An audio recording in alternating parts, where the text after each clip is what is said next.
Hello everyone, welcome to my YouTube channel Ashish Nigam Tutorials. Today I am starting first chapter of class 10th maths, that is real number. सबसे पहली बात बच्चों, students, हमें ये जानना जरूरी है, जैसा कि हमने क्लास 9 में भी पढ़ा है, बट प्रॉब्लम ये है जब भी कोई चैप्टर स्टार्ट होता है कहीं से स्टार्ट होता है कि पिछली क्लास में आपने ही पढ़ा है, तो थोड़ा सा हमें कुछ चीजें जानना जरूरी है because it's an important chapter. Accounting इसकी अच्छी खासी आती है एग्जाम में, so we should understand it clearly. और जो बच्चे लेवल से मैथ्स लेकर पढ़ना चाहते हैं उनके लिए ये चैप्टर बहुत ज्यादा इंपॉर्टेंट होगा. So make sure it you should have a proper knowledge about it. If you don't you will get to know. सबसे पहला टॉपिक है रियल नंबर्स तक पहुंचने के लिए we need to know types of numbers. Numbers का type, अब बोलो सर नंबर्स तो हम जानते हैं, we know it very well, तो ऐसी कौन सी बात आप बताने वाले. नंबर्स में भी बहुत सारे टाइप्स होते हैं. कुछ हम अभी डिस्कस करेंगे जो आपके सिलेबस के अकॉर्डिंग है. Futuristically in class 11th and 12th you will come to know so many types of numbers. You will come to know, oh my god, how it is calculated. तो start करते हैं. पहले first of all, first is natural number. What is natural number? All the counting numbers are said to be natural numbers. आप जिन चीजों को count कर सकते हैं वो सब के सब नेचुरल नंबर की कैटेगरी में आते हैं. आपके घर में कितने फोन्स हैं, क्या आप बताओगे? 3.5, 2.5, 3.5, 2.5? No, you will say 2 mobiles, 3 mobiles. कितनी चेयर्स हैं? You will count. और counting always starts from 1. That's why all the counting numbers are said to be natural number and it starts from 1. 1, 2, 3, 4, 5, 6. आप जो भी चीज काउंट करते हैं वो इसी कैटेगरी में होती है. ठीक है? Am I clear? I hope आपको ये बात समझ में आ गई. सबसे इजी नंबर होता है. इसको जनरली कैपिटल N से डिनोट करते हैं जब क्लास हायर क्लासेस में जब सेट थ्योरी पढ़ते हैं. खैर अभी उसके बारे में हम बात नहीं करेंगे. Second is whole number. Whole number is nothing else except natural number plus zero. Natural number के साथ अगर आप जीरो को ऐड ऑन कर दें सो वो हो जाता है क्या? Whole number. As you see 0, 1, 2, 3, 4 up to infinite. All the counting numbers along with zero is said to be whole number. Board exam में क्वेश्चन अक्सर पूछा जाता है कि zero is what kind of number it is, और जी कुछ हटाकर क्या 1 को क्या कहोगे? 1 इज रेशनल नंबर और नेचुरल नंबर. इस तरह के एमसीक्यूज में भी पूछे जाते हैं. तो ये कॉन्सेप्ट क्लियर होने पे 1 या 2 नंबर का क्वेश्चन बोर्ड एग्जाम्स में कंपल्सरी आता है. So you have to look after it. Now, next is integers. Now, the things we are moving which are very important to understand. जिन्हें समझना बहुत जरूरी है. Integers क्या होते हैं? सबसे पहले हमने नेचुरल नंबर देखा, all the counting numbers. Whole number में क्या हुआ? 0 प्लस नेचुरल नंबर. अब now when it comes to integer, so इसमें whole numbers plus negative numbers. देखिए होल नंबर्स में क्या आ गए? 0 से लेकर इनफाइनाइट तक के सारे काउंटिंग नंबर्स आ गए एक्सेप्ट 0. अगर उसमें हम निगेटिव नंबर्स को जोड़ दें, नंबर वर्ड हमने किसके साथ यूज किया था? 1, 2, 3 के साथ. तो निगेटिव नंबर्स क्या हो गए? -1, -2 to 3. सो एग्जांपल इसका कैसे होगा? -Infinite to +infinite -0 and all. So all the positive and negative numbers along with 0 are said to be what? Integers. इन्हें integers कहते हैं. I hope you got my point. आपको मेरी बात समझ में आ गई होगी. ठीक है? अब इसके बाद नेक्स्ट है रेशनल नंबर. इसे बहुत ध्यान से समझने की जरूरत है. ये आपको समझ में आ गया तो आगे की चीजें will become very easy in this chapter. Rational number क्या होते हैं? Definition is that such numbers that can be expressed in terms of p by q. ऐसे नंबर्स जिनको p बाई क्यू के टर्म में एक्सप्रेस किया जा सकता है। Condition what, q should not be equal to 0। q किसी भी कंडीशन में means denominator can not be 0, ये कभी 0 नहीं हो सकता। उस कंडीशन में नेचुरल नंबर, ऐसे में सब रेशनल नंबर कहलाएंगे। तो रेशनल नंबर्स में सबसे पहली बात जो समझने की है कि p बाई क्यू का मतलब जैसे 2/3, 5/6, 4/8 समथिंग लाइक दैट। तो एक बात ये समझने की है, आप ये कह सकते हैं कि सर सारे फ्रैक्शन नंबर क्या हम रेशनल कहेंगे? नहीं, कोई जरूरी नहीं कि सारे फ्रैक्शन हो तभी वो रेशनल होंगे। समझाता हूं आपको। बोला क्या गया है p/q के टर्म में, इसलिए सारे इंटीजर्स जितने भी होते हैं ये सारे all can be written in terms of p/q। बोले कैसे? यहां पर तो p बस दिख रहा है। q is means denominator, you can put 1 always over there। Denominator के तौर पर आप कभी भी 1 पुट कर सकते हैं। अगर मैं सब के नीचे /1 लिख दूं, 0/1, 1/1, 2/1, 3/1, तो हो गया p/q के टर्म में, and q does not equal to 0 भी है। सो आपको ये समझना होगा कि ये 0 नहीं है, डिनोमिनेटर में अगर 0 नहीं है, इसलिए सारे इंटीजर्स जो होते हैं वो सारे के सारे p/q के टर्म में लिखे जाने माने जाते हैं। क्यों? अपान में 1 हम लिख सकते हैं। आप 5 लिखा है, आप लिख दो 5/1, p is equal to 5 and q is equal to 1 and q does not equal to 0। समझ में आई बच्चों आपको बात? तो इसलिए सभी इंटीजर्स, और उसके बाद जो डायरेक्टली फ्रैक्शन में दिख रहे हैं जैसे 2/5, 3/5, अब हम 3/5 को या 7/2 को लिख सकते हैं 3.5, ठीक है। तो इसी प्रकार पॉइंट के टर्म 4.5, 6.5 ऐसे जितने भी हैं ये सारे किस कैटेगरी में आते हैं? रेशनल नंबर की कैटेगरी में आते हैं, रेशनल नंबर की कैटेगरी में आते हैं, ठीक है। मैं सामने से हट रहा हूं, प्लीज आप लोग इसका स्क्रीनशॉट ले सकते हैं, then we will continue further. Now student, rational number, when it come to rational number जैसे कि बताया इंटीजर्स और ऑल इंटीजर्स प्लस पॉइंट वाले जितने भी हैं और p/q के टर्म में लिखे जा सकते हैं वो तो हो गए। बट जब हम p/q के टर्म की बात करते हैं पॉइंट के बाद वैल्यूज, तो क्या होते हैं? 2 प्रकार की चीजें होती हैं, उनको समझते हैं। देखिए, पहला होता है टर्मिनेटिंग। टर्मिनेटिंग वर्ड का मतलब होता है कुछ वैल्यूज ऐसी हुई लाइक 5/2, इसको हम डिवाइड करेंगे तो क्या आएगा? 2.5, 7/2 आ गया 3.5। तो पॉइंट के बाद देखिए आप, ये क्या हो गया? टर्मिनेट हो गया 5। ऐसा 5, 6, 7, 8 कुछ भी ऐसा आ सकता है, कहीं ना कहीं उसका डिवाइडेशन जब हम करें वो कहीं ना कहीं होल्ड हो जाए। टर्मिनेट का मतलब होता है पूरी तरह से पॉइंट के बाद वो वैल्यू हमें मिल जाए। जैसे 5 के बाद हम डिवाइड करेंगे तो 0 आ जाएगा रिमाइंडर में। अगर हम 5 से 2 को डिवाइड करें तो रिमाइंडर में 0 आ जाए तो हमें जो मिलेगा वो कहलाएगा क्या? टर्मिनेटिंग, ठीक है। तो इसको कहेंगे टर्मिनेटिंग रेशनल नंबर। तो टर्मिनेटिंग अगर है कोई भी वैल्यू अगर p/q की, तो वो क्या होगा? वो आपका कहलाएगा क्या? रेशनल नंबर, ठीक है।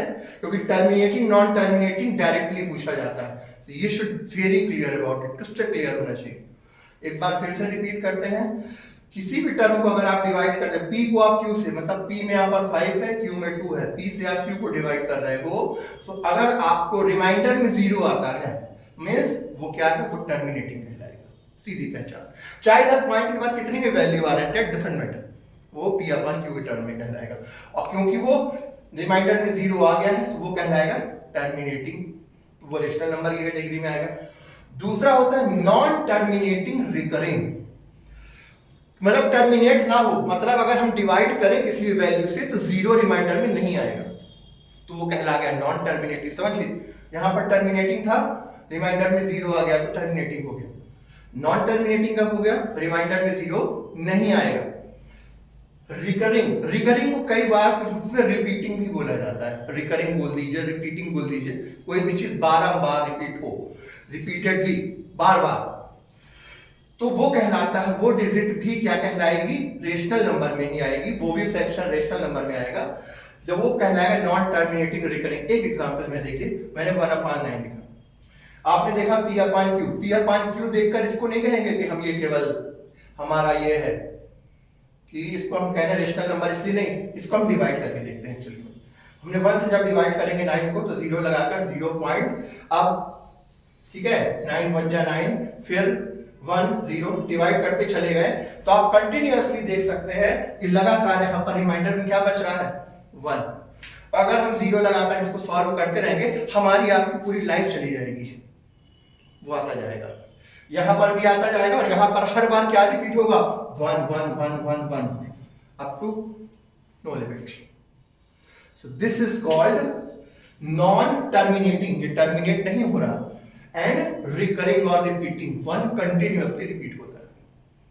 सो these two conditions अगर अप्लाई होती हैं, तभी वो P/Q में लिखा हुआ फ्रैक्शन हम क्या मानेंगे, रेशनल नंबर मानेंगे। ये पॉइंट बहुत अच्छे से ध्यान रखें, make sure you understand it. केवल तभी से माना जाएगा अगर ये कि इन दोनों टर्मिनेटिंग हो या नॉन टर्मिनेटिंग रिकरिंग, ये चेक करना जरूरी है।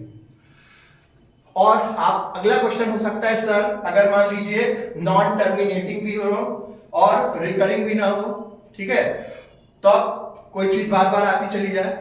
अब मैं आपको क्वेश्चन पूछा, हम लोग को अच्छे से बताया गया है, इसके बाद आता है इर्रेशनल नंबर। इर्रेशनल नंबर को समझाते हुए कहूंगा सच नंबर्स, इसकी अपोजिट, उसकी एग्जैक्ट थोड़ा सा आगे बढ़कर आई लगा दो, और यहां पर एक चीज लिख दो, सच number that can not be expressed in terms of P/Q। P/Q के टर्म में जिसे हम एक्सप्रेस नहीं कर सकते, तो वो हमारा क्या कहलाया जाएगा, irrational number which can not B. यहां पर आप नॉट लगा दें बस। तो कैन नॉट बी एक्सप्रेस, तो उसके एग्जांपल्स ये ऑटोमेटिकली नहीं रहेंगे, क्योंकि P/Q which can not be express, जिसे P/Q के टर्म में एक्सप्रेस न किया जा सके। अब P/Q के टर्म में किससे एक्सप्रेस नहीं किया जा सकता, तो वहां पर एक टर्म आती है नॉन टर्मिनेटिंग नॉन रिकरिंग। अगर हम यहां पर एक वर्ड और लगा दें नॉन, तो वो आ जाएगा नॉन टर्मिनेटिंग नॉन रिकरिंग। ना तो टर्मिनेट हो रहा है, ना ही रिकरिंग, और रिपीट भी नहीं हो रहा है। एग्जाम्पल के तौर पर पाई 22/7 आप डिवाइड करके देखो, आप लोग को होमवर्क देता हूं, डिवाइड 22/7, पूरी लाइफ निकल जाएगी। 3.14 जो हम लिखते हैं अप्रॉक्स वैल्यू लेते हैं सॉल्व करने के लिए, 3.14 6 2 3 8 5 2 5 9 6 9 such like that, infinite you can go. So 22/7 को आप P/Q बस याद रखोगे, तो अपान में तो 7 है, कहोगे sir 7 does not equal to 0, so क्या हम इसे क्या बोलते हैं, रेशनल नंबर बोल दें? नहीं, उसे रेशनल नंबर क्यों बोलते हैं ये समझिए। क्यों? जब उसकी हम फ्रैक्शन वैल्यू निकालते हैं, पॉइंट वैल्यू, डेसिमल वैल्यू निकालते हैं, तो 3.14 नॉन रिपीटिंग नॉन टर्मिनेटिंग। सो अगर function non repeating non terminating है, एक P/Q का लिखा हुआ टर्म, इन दैट केस वो क्या कहलाएगा, इर्रेशनल नंबर। ध्यान से समझिए, इर्रेशनल नंबर। इसका एग्जाम्पल क्या हो सकता है, कोई भी वैल्यू अगर अंडर रूट में आप रख दीजिए, ध्यान रखिए prime number, every prime numbers under root is an irrational number. √3 की वैल्यू आप निकाल कर देखिए, 1.732 समथिंग इनफाइनाइट निकलती चली जाएगी। √5, √7, √11, √13, √17, √19, √23, you can count on it. Root value of every prime number is always what? Irrational number. And 22/7 ऐसे बहुत से नंबर हमें मिलेंगे, you will go through the questions, जो उनकी दिखने में तो वो रेशनल लगते हैं, बट वो रेशनल होते नहीं है। Those are actually irrational numbers. So irrational number को हम ऐसे समझते हैं, ठीक है? So I hope you understand. You can note it down, है ना?